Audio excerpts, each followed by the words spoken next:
There weren't a lot of certainties of who was going to win at the 61st Academy Awards on March 29, 1989, but one thing that was very likely to happen was Sigourney Weaver winning her first gold trophy. She had received her first nomination 2 years before for Aliens, a rare acting nod for a science fiction movie, and in early 1989, Weaver was nominated for 2 movies, Gorillas in the Mist in the lead actress category, and Working Girl in the supporting actress category. This looked to be her year, her moment. In the weeks before the Oscar ceremony, she won at the Golden Globes in both lead and supporting actress. Working Girl managed 6 nominations on Oscar nominations morning, including Best Director and Best Picture. I would argue supporting actress was a little easier for her to win, but either category was absolutely in the cards for a well-deserved victory. But then, Geena Davis won Best Supporting Actress for The Accidental Tourist, and Jodie Foster won Best Actress for The Accused.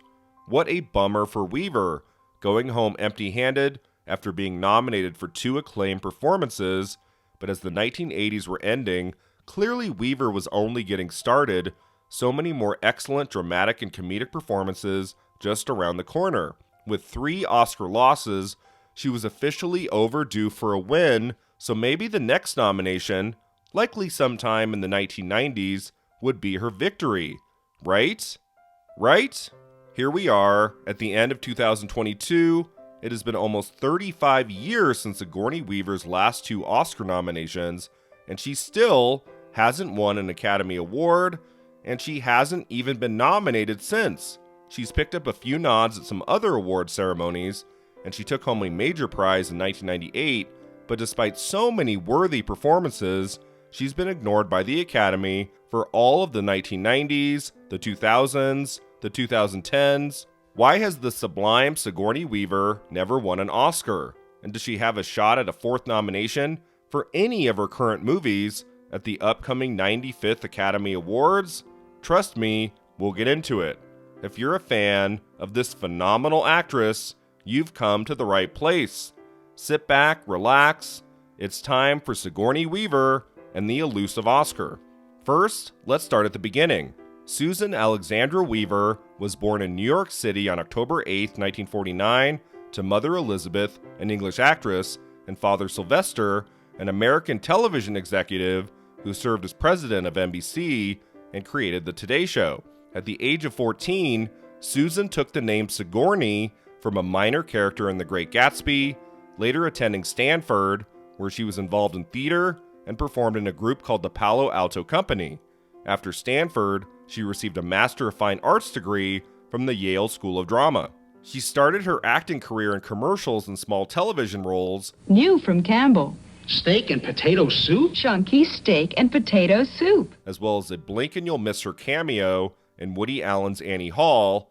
It was, of course, her role as Ellen Ripley in Ridley Scott's 1979 science fiction masterpiece Alien that brought her worldwide attention. The film, which tells of a crew of a commercial spacecraft encountering a deadly life form, was a massive commercial and critical hit. In 1979, people knew who John Hurt and Tom Skerritt were, but nobody had heard of Sigourney Weaver. It made her character's survival at the end all the more thrilling and surprising for audiences.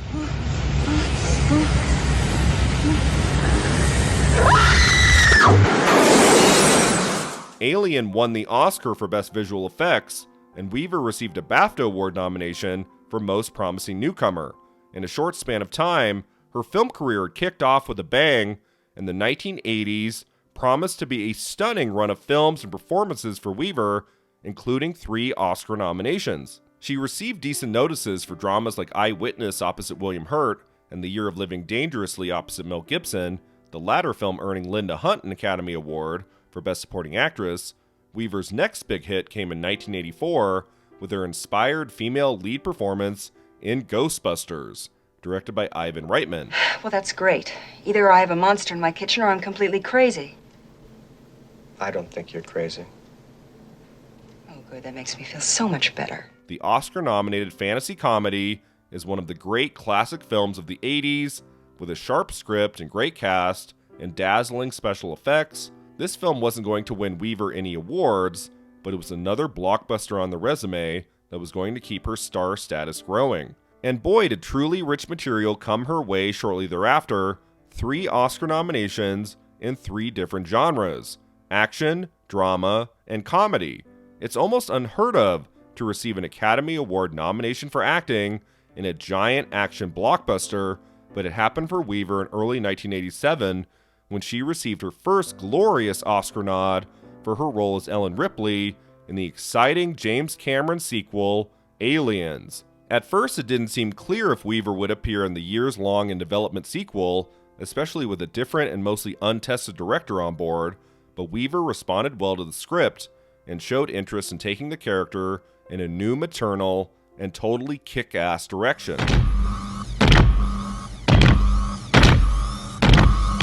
Get away from her, you bitch! Aliens was unlike anything audiences had ever seen before. The special effects outstanding, the intensity almost completely non-stop, Weaver's performance front and center, always keeping the story emotionally grounded. What she gives is so much more than a physical performance.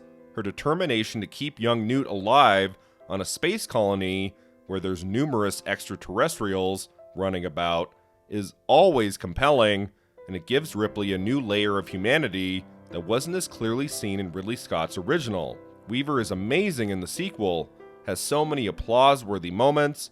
I think one of the coolest things the Academy has ever done in their entire history is nominate Sigourney Weaver for Best Actress for Aliens. This year is the 35th anniversary of one of my favorite Oscar nominations of all time, and it's your nomination for Best Actress for Aliens. And that's such a flawless performance, and the reason I love it is because it's not the kind of film that normally gets Oscar love. I'm sort of curious if you feel in any way like your Oscar nomination was a watershed moment for genre films to be taken more seriously in Hollywood. Well, it was a huge surprise to all of us because it was in that other world. And, I think that Jim Cameron created such an amazing structure for the character of Ripley to start out kind of, with no one believing her and thinking she's crazy and all these other things. He gave me so much to work with. And I really appreciate the Academy community, getting over whatever prejudices they might have against this kind of sci-fi genre and nominating me for the actual work, because I do think it's an amazing role, and I was very, very honored to be nominated for it. I mean, that is just an unprecedented nomination. Terrific performances in action films, almost always overlooked, like Linda Hamilton in Terminator 2, Jamie Lee Curtis in True Lies, Uma Thurman in Kill Bill. Genre bias from voters is still often felt to this day, but Sigourney Weaver somehow managed to get in after she received a Golden Globe nomination for Best Actress in a Motion Picture Drama, an award she lost to Marlee Matlin for Children of a Lesser God. Now, I would say of Weaver's 3 Oscar nominations, this was the one she was the least likely to win for, just getting into the top 5 for Best Actress at the Academy Awards, a victory in and of itself. Although, I would also argue only one person gave Weaver significant competition. Jane Fonda was never going to win her 3rd Oscar for The Morning After, a Sidney Lumet movie that underwhelmed with most critics and only got in for that one nomination. Sissy Spacek also didn't have much of a chance to win for Crimes of the Heart, that film only getting 3 nods total. Kathleen Turner's star status had been rising in the industry ever since 1981's Body Heat. Her career was never hotter than it was in the mid-1980s when she received her first and still to date only Oscar nod for Peggy Sue Got Married, the acclaimed Francis Ford Coppola fantasy drama. Turner was nominated for Best Actress in a Motion Picture Comedy or Musical at the Golden Globes, and she won Best Actress from the National Board of Review. After Turner received lots of great critical notices for other films she'd appeared in the previous few years, Peggy Sue Got Married was her most standout turn yet, Turner adeptly mixing comedy with drama in her relatable performance. I think what hurt Turner the most was that the movie she was in might have been looked at as too slight for an Oscar victory, with all the fantasy elements and such. Also, the only other 2 categories the movie got into were cinematography and costume design, so there wasn't a whole lot of love for the movie from Academy members. Ultimately, the person Weaver just couldn't overcome was Marlee Matlin, who was the chosen one for Best Actress that award season for her incredible turn in Children of a Lesser God. She didn't have it in the bag by any means, especially considering her young age of 21, but the film overperformed at the Oscars, receiving nominations for Best Actor for William Hurt and Best Supporting Actress for Piper Laurie, as well as Best Picture. With a Golden Globe win in the books, Matlin was the clear favorite to be victorious at the Oscars too, and it was, as expected, her name that William Hurt called from the stage, making Marlee Matlin the first deaf actress to win an Oscar. I just want to thank a lot of people. To tell you the truth, I didn't prepare for this speech, but I definitely want to thank the Academy and its members. Weaver might have come up short that first time around, but she didn't have to wait very long for another try at the gold trophy. Just 2 years later, she returned to the Oscars with not just one nomination, but two: Supporting Actress for Working Girl and Lead Actress for Gorillas in the Mist. The second half of the 1980s has to be considered the height of Weaver's popularity with both critics and audiences. Her films were moneymakers, and the critics and awards voters clearly took notice too. An Oscar nomination for Aliens could have been nothing more than a cool anomaly, but her dual nominations just 2 years later at the 61st Academy Awards showed that Weaver was a major talent in the industry who was absolutely here to stay. Her first 1988 release she received a nomination for was Gorillas in the Mist, the real-life story of Dian Fossey, a scientist who came to Africa to study the vanishing mountain gorillas and fought to protect them. Am I a murderer? Did I do this? This won't stop until those butchers are stopped! Directed by Michael Apted, the film gave Weaver one of her most three-dimensional roles yet, a fierce and complicated woman determined to make a difference. It was the kind of biopic awards bodies love, and Weaver appeared to be a shoo-in for an Oscar nomination when she won the Golden Globe for Best Actress in a motion picture drama. Okay, technically she won in a weird three-way tie, the other Best Actress in a Drama trophies going to Jodie Foster and Shirley MacLaine, but hey, a win's a win, and her speech was a great one. This is really a five-way tie, and I want to say how honored I am to be in the company of all these nominees and winners. I couldn't be more thrilled and encouraged. I'm really happy for Gorillas in the Mist. I want to thank everyone involved with it. I want to thank Diane's friends for helping me, and I want to thank Diane for her guidance. And most of all, I want to thank the gorillas. This wouldn't mean much to them, and it really belongs to them. You can't eat it, and you can't make a nest out of it, so I'll hold on to it for them. Thanks so much to all of you. She didn't get too many critics awards for her performance in Gorillas in the Mist, but she did make it into the final five for Best Actress at the Oscars, and she definitely had a shot, since there was no clear consensus as to who might take the gold trophy. Being with the gorillas was the most exciting, transcending experience I've ever had. And I always loved animals, but this is completely different because you're sort of with your cousins. I mean, you're with your family, only they're just that much more wonderful than we are. As I talked about in my Glenn Close and the Elusive Oscar video, Close was very much in the mix for an overdue win for her rapturous performance in Dangerous Liaisons, this being her fifth Oscar nomination after 4 losses. Melanie Griffith also could have won for Working Girl, since she took the Golden Globe Award for Best Actress in a motion picture, musical, or comedy, and since Working Girl was a mega hit that for a time made a huge star out of Griffith,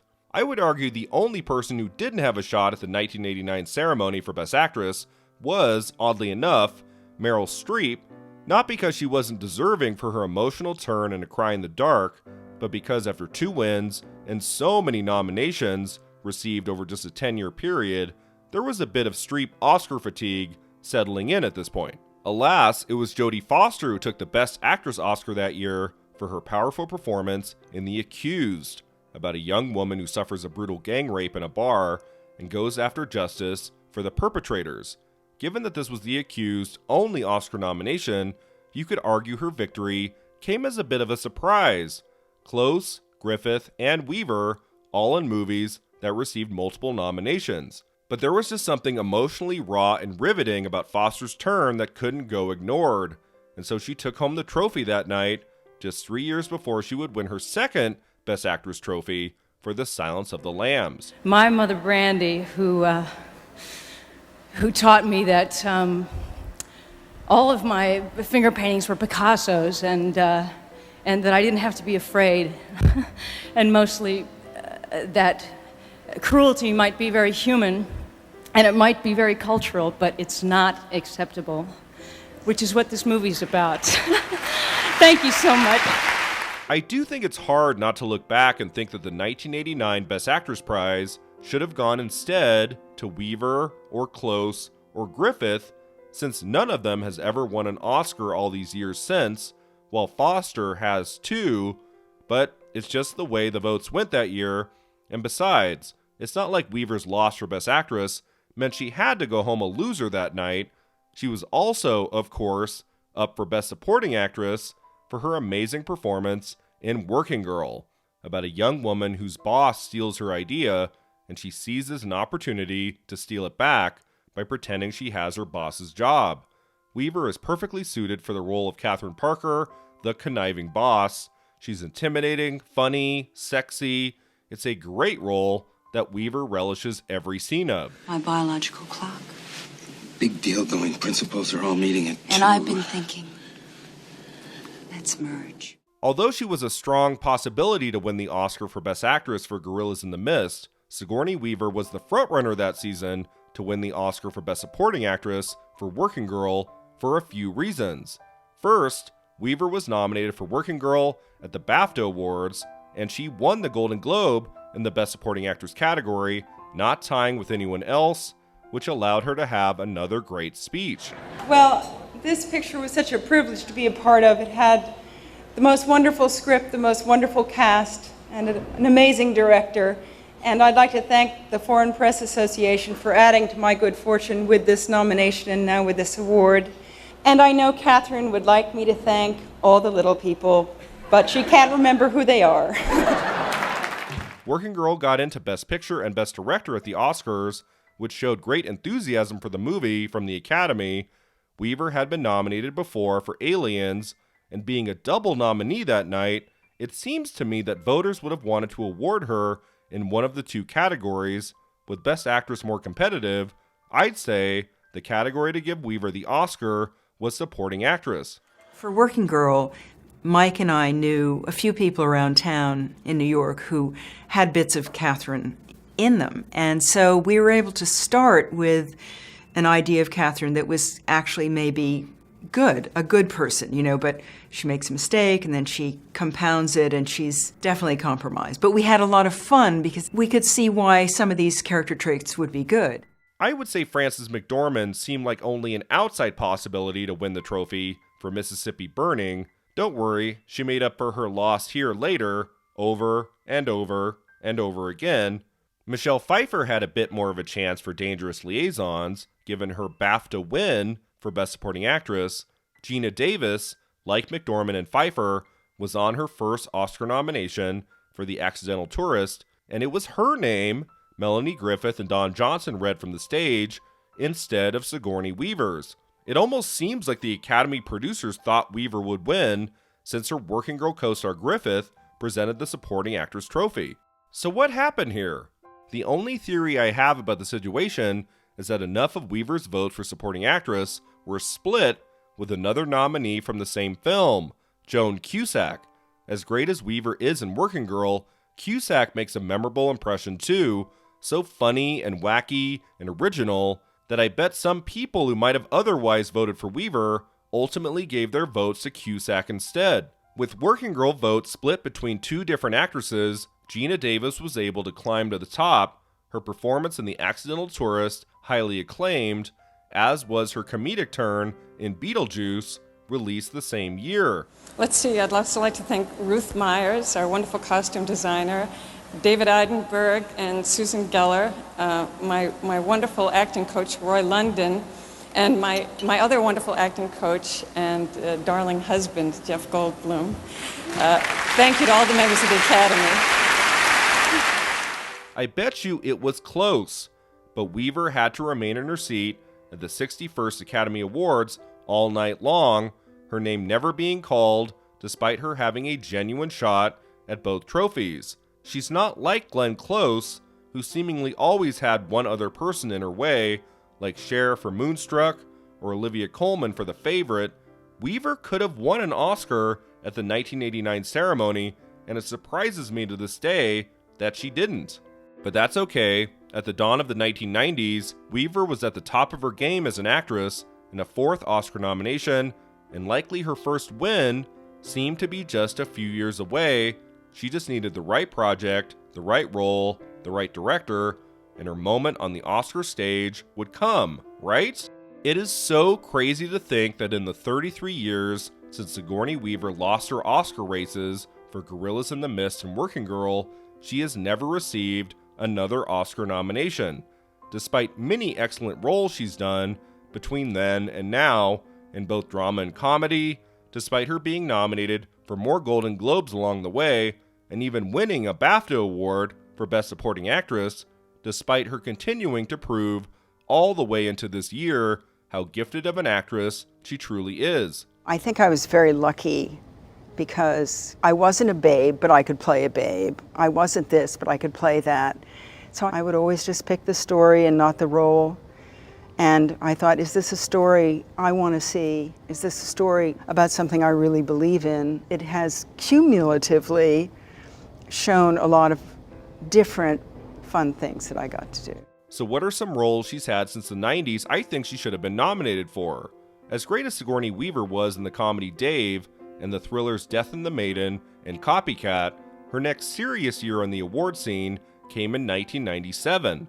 No, not for the abysmal Alien Resurrection, mind you, but for her work in the TV movie Snow White: A Tale of Terror, which earned for Weaver her first Screen Actors Guild Award nomination and her first Emmy nomination, and Ang Lee's absorbing ensemble drama The Ice Storm, about middle-class families in 1973 Connecticut experimenting with casual sex and substance abuse.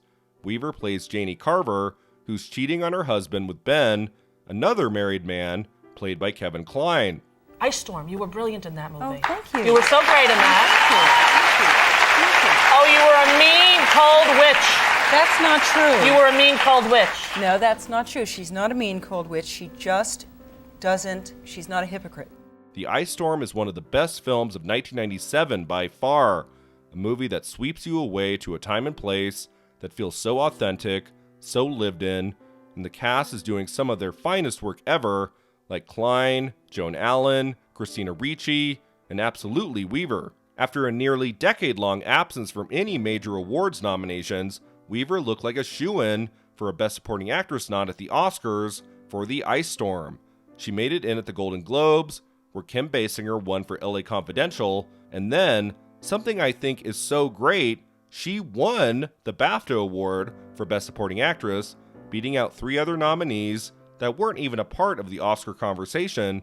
I'm not really sure what happened here, why Basinger and some others didn't show up at BAFTA, but without a whole lot of competition, Weaver was able to win the prize, a well-deserved trophy for her outstanding performance. You've been Oscar nominated 3 times, Emmy nominated 4 times, Tony nominated, you won 2 Golden Globes. I think it kind of makes you a legend. Yeah. Sadly, she didn't make it in at the Oscars. The Ice Storm completely overlooked, Minnie Driver for Good Will Hunting likely taking what could have been Weaver's slot. Weaver's next chance at Oscar came 2 years later with her terrific dramatic performance in A Map of the World, about a woman's life falling apart after she's blamed for an accident on her property. Co-starring Julianne Moore, the movie for a long while looked like it might be a major player at the Academy Awards. Weaver was nominated for Best Actress in a Motion Picture Drama at the Golden Globes, but the movie bombed at the box office and did only so-so with critics, so the awards train for that film ended there. I would have actually thrown Weaver's hat in the ring for a Best Supporting Actress Oscar nomination that year for her wonderful comedic performance in Galaxy Quest, one of my favorite movies of the late 1990s, but that film, as expected, went overlooked by the Oscars too. No, I mean, we shouldn't have to do this! It makes no logical sense! Why is it here? Because it's on the television show! Well, forget it! doing it! This episode was badly written! So let's see what came next. Weaver is fantastic in Heartbreakers from 2001. She got some awards buzz at the end of 2004 for Imaginary Heroes, but that movie ultimately came and went. She played an important supporting role in Avatar, of course, which was a major awards player, but not really for any of its actors. She was recognized at the Golden Globes and the Emmys for the 2009 TV movie Prayers for Bobby, and she got Golden Globe, SAG, and Emmy nominations for the limited series Political Animals from 2012, but for the most part, Weaver's work in film and television has gone overlooked by awards voters for the past 20 years. You could argue the parts just haven't been as rich as they used to be, and I think that's mostly it. As great as Weaver is as an actress, nobody's going to nominate her for movies like You Again, Abduction, Vamps. For a while there, she was appearing in mostly broad comedies and tiny indies, and so it was hard to get much traction for awards for a long while. But could that change this year? All signs are pointing to Weaver being overlooked yet again, despite her being in a whopping 4 movies in 2022. All 4 of my films are so good, so different, and I don't mean to sound conceited, but it's not that I think they're so great, but I just feel so fortunate that sort of all this hopscotching I've always tried to do between genres, suddenly I have like this bouquet of things coming out that are all so different. I'm just sort of amazed. There's been an exciting resurgence for the actress this year, and I'm all here for it.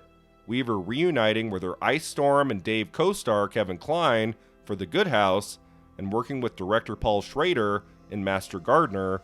She's of course back for the second Avatar film, playing a different character. Her most glowing reviews of the year have been for Call Jane, an abortion drama co-starring Elizabeth Banks that looks like it could be Weaver's best shot at a surprise supporting actress nomination, but again, the buzz for this film seems to have died down in recent weeks, and I'm not sure if Weaver can get in. I think it's a shame, because Sigourney Weaver shouldn't be fighting for a 4th Oscar nomination after all these decades. She should be winning an Oscar by now. Weaver is one of our finest actresses, a consummate professional that puts in great work year after year in both television and film. Her 3 well-deserved Academy Award nominations for Aliens, Gorillas in the Mist, and Working Girl are a testament to her talent, but I think she's been worthy of even more nominations since, especially for The Ice Storm. She's still working hard, giving so many excellent performances just this year alone, and I still have hope that Weaver's moment on that Oscar stage is coming. Let's all manifest it, shall we? Let's all put it out into the universe. No more Sigourney Weaver and the elusive Oscar. Let's make it Sigourney Weaver and the Oscar win. Thanks so much for watching. If you enjoyed this video, don't forget to like and subscribe, and let me know in the comments below, what is your favorite Sigourney Weaver performance? Do you think she should have won an Oscar by now? See you next time.